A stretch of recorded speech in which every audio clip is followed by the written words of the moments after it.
Et là, maintenant, ce que fait Macron en arrivant, c'est de supprimer progressivement les cotisations sociales. Or, les cotisations sociales, c'est complètement hypocrite, terrifiant ce qu'ils sont en train de faire. Tout notre système de protection sociale repose sur les cotisations sociales.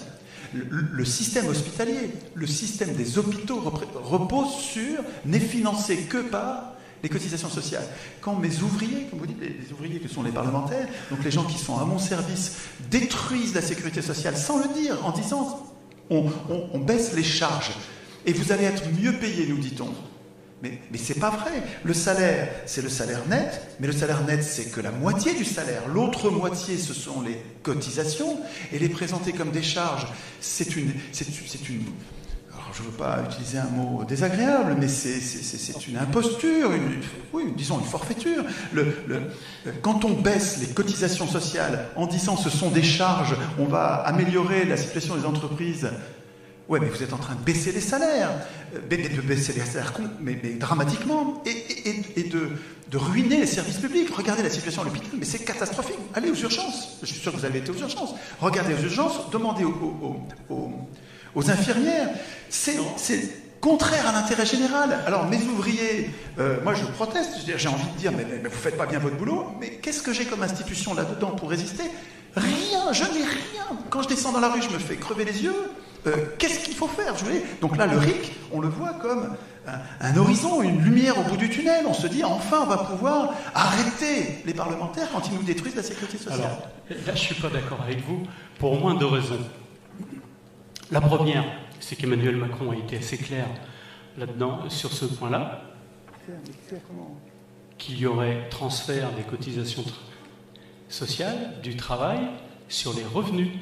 Et vous comprenez que c'est scandaleux, que ça veut dire détruire la sécu ou pas? Vous avez compris que... Je suis pas sûr que vous l'ayez compris. Pour moi, je n'ai pas cette appréciation-là, d'une part. Comment est financée la sécu? Je termine sur les revenus, c'est-à-dire tous les revenus, y compris évidemment les salaires, y compris aussi les revenus bancaires et les revenus du capital. Oui, alors effectivement, si on parle du revenu des banques, ça effectivement, ça va bien pour elles. Mais... Enfin, mais Paul... Mais non, on n'est pas loin du RIC, parce que le RIC, précisément, nous rend le pouvoir de résister à des coups pareils. Mais non, mais Paul, on est exactement... Le RIC permettrait d'abroger une loi que nous considérons comme mauvaise. Ça permettrait de reprendre le... Vous dites ouvrier, mais un ouvrier, regardez, l'ouvrier, quand le patron n'est pas content, il le vire ou il le punit. Et là vous êtes des ouvriers qui êtes complètement hors contrôle. Nous ne pouvons rien. On ne peut rien contre vous. Donc, vous êtes nos maîtres. Mais oui, mais c'est ça qui compte.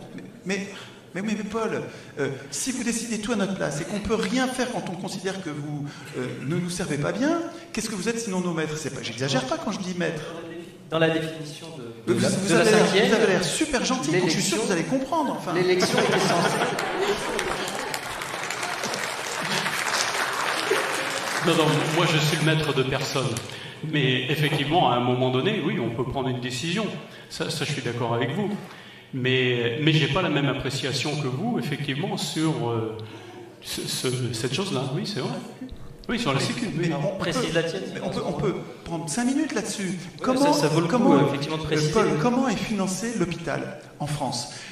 Nous avons construit le système hospitalier que le monde entier nous envie, sans emprunter un centime. Pas une dette, on n'a pas utilisé un sou des marchés financiers. Nous l'avons fait entièrement, 100% sur la cotisation sociale, sur nos salaires, sur le travail. Mais l'hôpital tout entier ne fonctionne que sur la cotisation. Si vous supprimez les cotisations sociales, Paul, vous affamez l'hôpital. Pourquoi faire? Pourquoi faire? Moi, je ne le crois pas, mais bon, après, c'est une question de financement.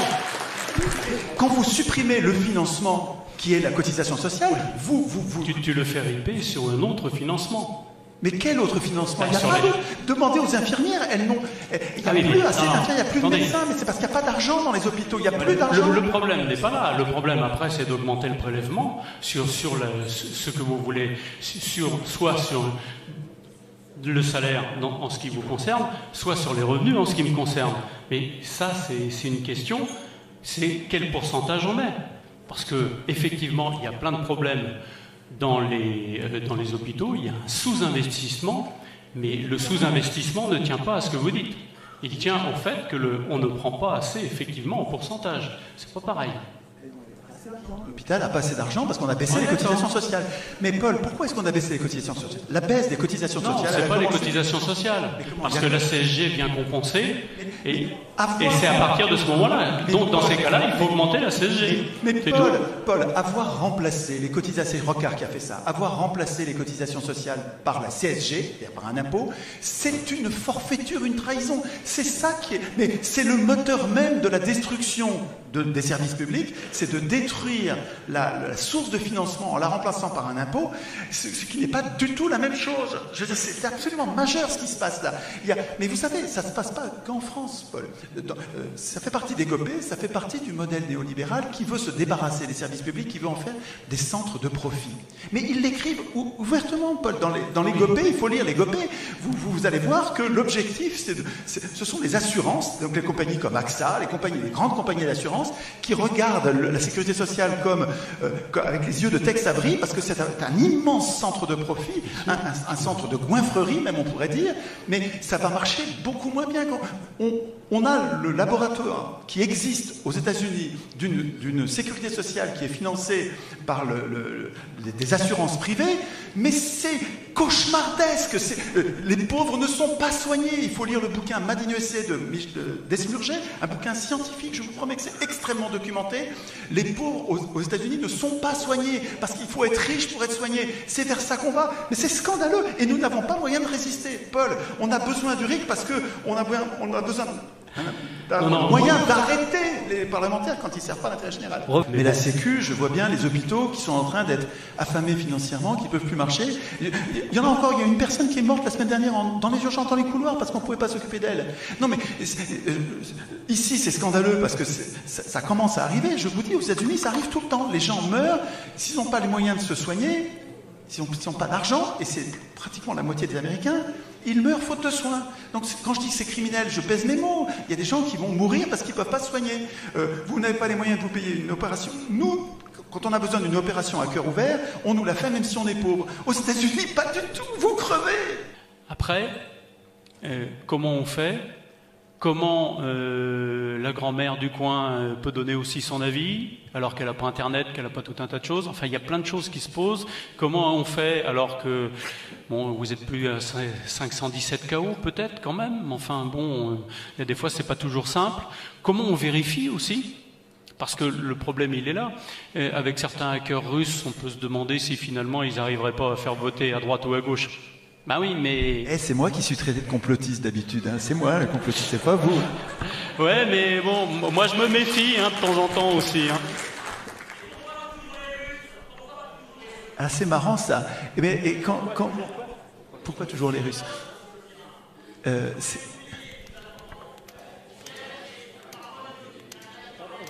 va rester sur un format table ronde pour l'instant.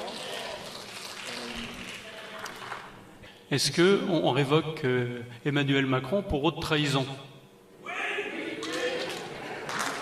C'est un point de vue. C'est un point de vue. Est-ce qu'il est illégitime, ce point de vue? Est-ce qu'il est illégitime? Imaginez qu'une majorité dise il nous a trahis, il faut qu'il soit destitué. Vous trouvez ça illégitime? Moi, je trouve ça... Pourquoi pas, quoi? Qu'est-ce qui vous choque? Est-ce que c'est le peuple qui est souverain ou pas? Si le peuple a sa majorité, et il n'y a qu'à dire une majorité renforcée, si vous voulez, il n'y a qu'à dire qu'il y a une majorité renforcée, c'est-à-dire que, par exemple, si le peuple aux 2/3, ou à 60%, si le peuple à 60% ou aux 2/3 décide qu'il doit être destitué pour haute trahison, est-ce que vous trouvez que c'est illégitime? Et s'ils sont nombreux à être outrés, vous trouvez ça illégitime qu'ils soient virés? Alors attendez, vous êtes en train de nous détruire le droit du travail, on se fait virer, il n'y a plus aucune protection, donc les citoyens sont traités comme du bétail qui peut être viré sans aucune dignité, et vous considérez que l'élu central, là, lui, il peut jamais être viré? Enfin, c'est deux poids, deux mesures. Pourquoi est-ce que le patron du pays ne pourrait pas être viré par son employeur?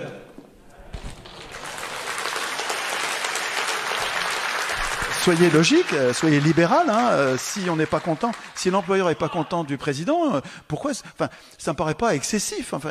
Ça veut dire que sur 40 millions, les 2/3, vous avez 30 millions de personnes qui sont pour la destitution. C'est pas illégitime de l'effectuer, ça, non? Oui, Est-ce que ça fragiliserait vous pas les réfléchissez, institutions aux deux tiers, C'est pas sûr. éventuellement, oui, mais parce que c'est quoi le but? Qu'est-ce qui vous choque Le là? but de tout ça, Qu'est-ce qui c'est vous quoi? fait tordre le nez comme ça? Je comprends pas. Ça, c'est tellement évident ce truc-là. Comment Non, ça, c'est vous pas n'arrivez du tout. pas à imaginer que... À mais partir du moment C'est où peut-être vous- parce qu'on parle de Macron, mais prenez n'importe quel président. Je ne pense pas à une Non, personne mais plutôt qu'à une c'est- autre. c'est moi, pas- hein. C'est pas une affaire avec Macron. C'est pas une question de personne. hein. Non, c'est pas une question de personne. Tous ceux qui ont écrit cette constitution sont morts. Les vivants sont gouvernés par des morts. C'est quand même pas raisonnable. Nous sommes légitimes. Condorcet disait, une génération ne peut pas assujettir à ses lois les générations futures. On peut pas le dire mieux. C'est 0% de matière grasse. Je crois que De Gaulle le disait lui-même, puisqu'il disait qu'une constitution, c'était valable en gros 20 ans et qu'il fallait la changer. Exactement. Donc, mais pour il aurait dû, l'instant, il aurait dû écrire l'article Non, dans la mais- Constitution en disant, dans Ça- 20 ans, on revote, on réécrit. La constitution de 58, elle est obsolète dans bien des domaines. Ça, c'est mais bien nous- clair. Mais elle nous emprisonne. Ah bah oui. La preuve, pour avoir essayé de la changer un tout petit peu, j'y suis pas arrivé. À mon avis, si le RIC n'est pas institué, c'est parce que ceux qui ont écrit la Constitution n'ont pas envie qu'il le soit. Et donc ça continuera. Si on attend des élus qui instituent un RIC digne de ce nom, on va attendre longtemps. Donc il faudra qu'on l'institue nous-mêmes. Mais imposer le RIC à une classe politique qui y est opposée, ça n'est possible que si nous sommes légitimes, c'est-à-dire extrêmement nombreux, ce qui n'est pas le cas. Pour l'instant, les Gilets jaunes ne sont que, je sais pas, 500 000, dans le meilleur des cas peut-être 1 million, mais vraiment c'est tout à fait insuffisant pour être légitime, pour revendiquer le changement de constitution. On peut y penser, on peut s'y préparer, mais... On laisse le temps à la parole. Donc, la priorité, par contre, la priorité, c'est de devenir plus nombreux. Mais, par contre, dans la population, depuis 40 ans, quand on demande aux Français s'ils veulent le RIC, ils répondent à 80, quelquefois 90%, oui, c'est ça qu'on veut. Donc, il y a un potentiel dans la population de faveur envers le RIC qui est complémentaire, qui est comme, c'est comme la nitroglycérine, quoi. Hein. Il y a de l'acide nitrique et de la glycérine qui demandent qu'à faire exploser le système de domination parlementaire, à condition que nous ne soyons pas impopulaires, que les Gilets jaunes ne se rendent pas impopulaires en se mettant à dos la population dont elle a besoin pour devenir nombreux. Finalement, souvent, une des particularités, me semble-t-il, aussi, c'est que c'est vrai, ce sont des personnes très modestes, mais en plus, quelquefois, c'était des personnes qui étaient un peu seules. Et donc, et qui comprenaient pas comment ce monde fonctionne, parce que effectivement, quand ce monde est déjà assez dur, quand on comprend pas comment il fonctionne, on se ramasse des trucs en pleine poire. Absolument. Et en sortant, Et ça, ils découvrent qu'ils étaient pas seuls. Et justement, je trouve ça vachement bien parce que ils se posent des questions. Ils commencent à se dire, tiens, comment ce monde fonctionne et comment je peux agir sur ce monde. Moi, je trouve que c'est vraiment exemplaire. Ils refont Ah oui. société. Bah oui. Et ils font de la politique au plus haut niveau. Oui. Je pèse mes mots. Rigoureusement, aucune manière de décider quoi que ce soit. C'est totalement une incitation à ne plus faire de politique. C'est une désincitation à faire de la politique. Nous désapprenons à faire de la politique. À quoi bon faire de la politique? De toute façon, nous n'allons rien changer. Donc, nous sommes devenus des incapables politiques parce que les institutions sont fermées. Je pense que dès que les institutions s'ouvrent, nous éveillons et à toute vitesse. Moi, je pense déjà qu'au lieu d'élire le président en premier, on ferait mieux d'élire le Parlement en premier. Comme en Angleterre ou dans tous les régimes parlementaires du monde, hein, il n'y a que la ça, France. Je pense que déjà, ça mettrait au moins, parce que le problème souvent de mes camarades, c'est qu'ils se sentent redevables du président parce qu'ils ont été élus avec, alors que normalement, ils sont redevables du peuple.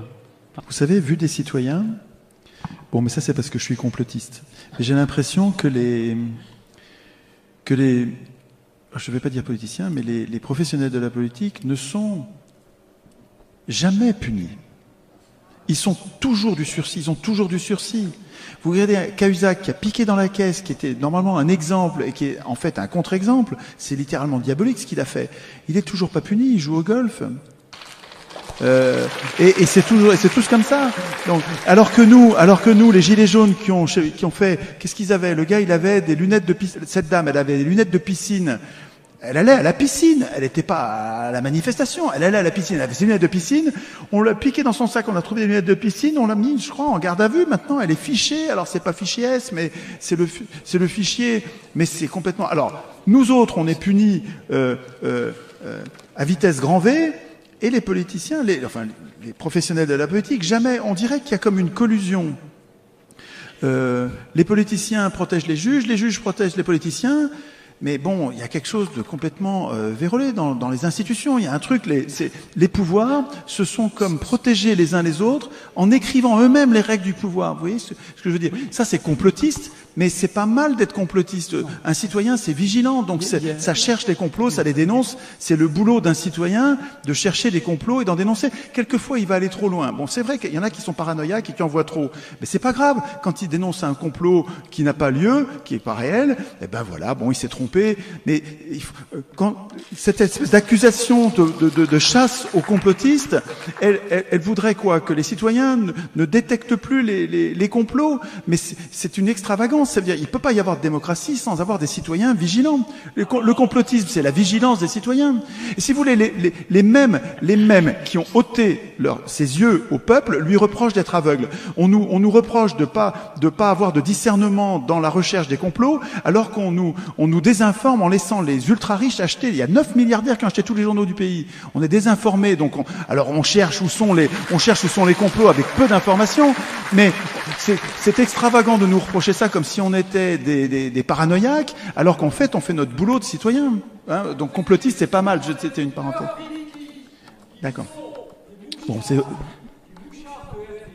On va pas expliquer tous les complots qu'on peut avoir en tête les uns les autres, parce que sinon on n'a pas fini et on doit normalement cesser le débat d'ici 5 minutes. Les gens qui sont pour le Frexit, donc qui sont vraiment axés là-dessus, sont tellement polarisés là-dessus qu'ils ont l'impression, et à mon avis ils ont raison, que un RIC, si nous devenions capables d'instituer le RIC, et si nous trouvions les élus qui nous permettent d'incorporer dans notre constitution un RIC digne de ce nom, les institutions européennes nous empêcheraient d'appliquer ces règles. C'est-à-dire que les règles européennes, les règles européennes sont supérieures aux règles françaises. Hein, oui, mais... Et donc nos RIC, en fait, n'auraient pas de valeur supérieure aux règles européennes. Et en fait, ce que disent ces gens-là, c'est qu'il faudrait d'abord sortir de l'Union européenne et ensuite faire le RIC. Moi, je dis plutôt que par RIC, nous pourrions sortir de l'Union européenne et en fait sortir des deux prisons à la fois. Sortir de la prison nationale et de la prison internationale qui a été construite au-dessus. Parce que pour moi, les deux sont des... Ben, si vous voulez, pour moi, les deux nous tiennent à l'écart, Paul. Hein. Nous sommes tenus à l'écart du politique. L'Europe ne t'empêche pas de faire un référendum, hein. Ça, c'est pas vrai. Est-ce que vous connaissez les règles de révision des traités européens? Il faut plusieurs fois l'unanimité des 28 pays, ou 27 bientôt, il faut l'unanimité des pays pour changer une virgule. Il suffit que le Luxembourg, qui est un paradis fiscal au sein de l'Europe, qu'il suffit que le Luxembourg se mette en travers pour que ça n'ait pas lieu. Donc, dire qu'il faut modifier l'Europe, c'est vraiment... excusez-moi, mais c'est ne pas connaître les règles de révision. Vous savez, vous imaginez bien qu'il y a plein de gens qui ne veulent plus rien changer à l'Union européenne. Et donc, on peut pas changer. Si on connaît les institutions, on sait qu'on peut pas la changer, l'Union européenne, là, non? Moi, je pense que si, mais bon. Vous pensez qu'on peut modifier? Bien sûr. Comment on fait alors? Parce que les règles de révision demandent la triple unanimité. Comment vous faites pour obtenir l'unanimité? Il faut donner le pouvoir au peuple et vous me dites l'Europe ne changera jamais. Mais si, l'Europe peut changer, c'est tout. C'est pas... Alors, sans respecter les traités, alors, parce que les traités prévoient l'unanimité. Est-ce qu'on a les organes démocratiques nécessaires pour permettre ce changement? Aujourd'hui, est-ce qu'on les a réellement? Est-ce que c'est les élections qui vont arriver qui pourraient permettre effectivement de changer des règles de fonctionnement? Non, en plus, les élections européennes, la plupart du temps, quand on envoie des députés européens, c'est souvent par rapport à la politique nationale. Donc c'est un vrai problème, parce que on sait très bien qu'il y a des gens qui vont aller là-bas, mais qui n'y seront jamais. Je connais aussi nos différents pays européens. Je ne leur fais pas confiance avec leur nationalisme qui ressort régulièrement. Et il nous a déjà conduit à plusieurs guerres mondiales, au moins 2. Donc, je me dis que je pense que notre horizon, effectivement, aujourd'hui, vu la géopolitique mondiale, c'est l'Europe. Et comment, effectivement, on met de la subsidiarité là-dedans, comment on met de la démocratie, je crois que c'est vraiment ce qui nous attend demain. Paul, Donc là, c'est un argument qu'on connaît puisqu'on l'entend tous les jours à la radio, à la télé, c'est que l'Europe, c'est la paix. Et que le nationalisme, c'est la guerre. C'est ça, hein? Et comment est-ce que vous interprétez les événements? Donc ça, c'est factuel. Mais comment vous, dans ce contexte-là, qui comme c'est un beau tableau, quoi, hein? L'Europe, c'est la paix et le nationalisme, c'est la guerre. Donc l'Europe, on va vers un avenir meilleur. Comment vous interprétez ce qui s'est passé à Belgrade quand nous avons bombardé une capitale au cœur de l'Europe? Comment ça se fait que ces institutions qui sont la paix ne nous ont pas protégés de ça? Ou autre exemple, comment ça se fait que l'Union européenne ait validé un coup d'État militaire, un coup d'État, alors je veux dire coup d'État nazi? Il y a 3 nazis qui ont été au gouvernement de l'Ukraine après Maïdan. Comment ça se fait que l'Union européenne, qui est la paix, quoi, hein, la paix incarnée, comment ça se fait que nous ayons accepté ce coup d'État en Ukraine? Enfin, vous voyez, il y a des choses qui clochent par rapport aux faits, je trouve. Hein. Le rêve est beau, mais en fait... L'Ukraine n'est pas dans l'Union européenne. Oui, mais elle a été... Oui, mais l'Union européenne a activement participé avec les États-Unis à la validation de ce coup d'État. Ce coup d'État a été entériné. On a dit, bon, on les reconnaît comme... Ça, j'ai pas les informations là-dessus. Mais parce que quand vous m'interrogez là-dessus, quand je remarque, quand vous regardez l'éclatement de la Yougoslavie, par exemple, ça n'a pas été très beau, d'accord? Et l'Europe, effectivement, apaise par rapport à ça. Ça n'empêche pas que les pays que nous sommes peuvent avoir parfois leurs propres responsabilités, par exemple dans l'agression en Libye, qui nous a conduit, au bout du compte, à déstabiliser tout le Sahel. Et ça, c'est pas l'Europe, c'est la France qui l'a fait avec le Royaume-Uni. Voilà. Donc, l'Europe nous a pas protégés du tout contre cette abjection. Donc, et quand je répète, quand on a bombardé Belgrade, c'était Sarkozy et c'était Cameron, et donc ça concernait les Français et le Royaume-Uni en premier. D'accord. Mais enfin, sur la question sur Belgrade, donc, il n'y avait pas besoin. On ne peut pas mettre sur l'Europe des choses qui ont été décidées directement avec certains pays qui ont leur propre armée. C'est pas possible, ça. D'accord, mais le bombardement de Belgrade, ça a bien été fait par l'Union européenne dans le cadre de l'OTAN. C'est l'OTAN, avec la participation des pays européens, qui a bombardé Belgrade. Non mais, enfin, ça compte pour rien. Enfin, c'est tout à fait énorme, quoi, non? Pas l'Union européenne. Mais l'Europe, elle est complètement asservie à l'Union européenne. Enfin, dans les traités, la soumission à l'OTAN est totale, non? Ceux qui font partie de l'OTAN, ce sont les différents pays européens. C'est pas l'Europe en tant que telle. Par RIC, nous pourrions, si c'est un RIC en toute matière, nous pourrions sortir de l'Union européenne, mais à condition que les Français le veuillent. À mon avis, aujourd'hui, ils le voudraient pas. Hein. Si on faisait un référendum aujourd'hui, je pense que la population française ne dirait pas qu'il faut sortir de l'Union européenne. Hein. On a 9 milliardaires qui ont acheté tous les journaux pour nous mettre la tête à l'envers et pour nous dissuader de faire ça. On nous dit tous les jours que ceux qui sont contre l'Union européenne sont des racistes, des xénophobes, des repliés sur eux-mêmes, des aigris, et donc et que nous allons tous mourir quand nous allons sortir de l'Union européenne. Faut pas tomber dans l'excès inverse. Vous devriez essayer les ateliers constituants, c'est jouissif. C'est vrai qu'il faut travailler, mais c'est jouissif. Vous allez voir, c'est une façon de faire de la politique en adulte. Ça va tout changer, ça va tout changer, ça va tout changer, ça va tout changer, ça va tout changer, ça va tout changer.